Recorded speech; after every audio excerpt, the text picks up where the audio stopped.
Good evening, friend. Turn down the big light.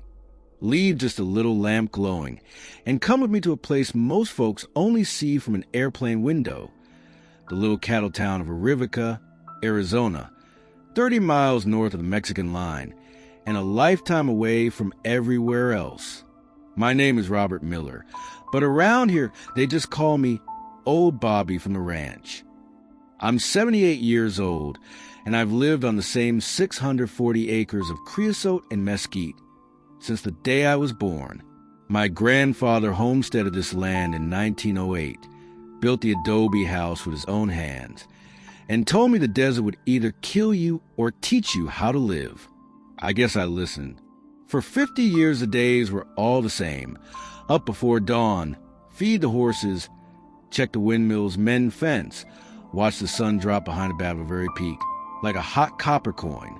My wife Clara passed in 2009, breast cancer, quick and cruel. And after the funeral, I thought the quiet would swallow me whole. But the desert is patient. It waits. Then one October morning in 2023, the mail Jeep rattled up the dirt road, something that almost never happens anymore. The driver, young Maria, who took over from her dad, handed me a single yellowed envelope. No return address, just my name written in fountain pen ink I hadn't seen since the 1960s. Postmarked, Nogales, Sonora, Mexico, 1968. 55 years late. I sat on the porch step, boots still dusty from morning chores, and opened it with hands shaking worse than the first time I ever asked a girl to dance. My dearest Bobby, if this letter ever finds you, I will already be gone.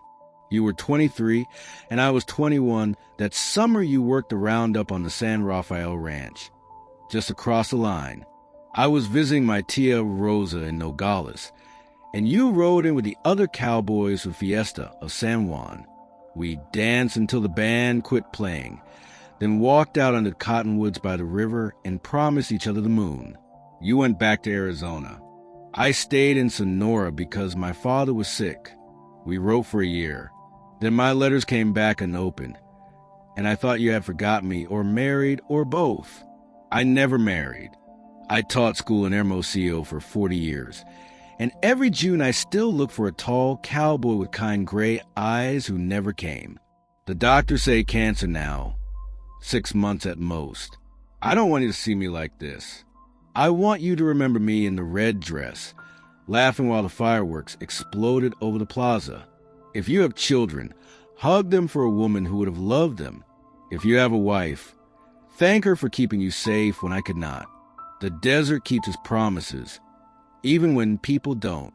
Yours, always, Elena Morales Ramirez.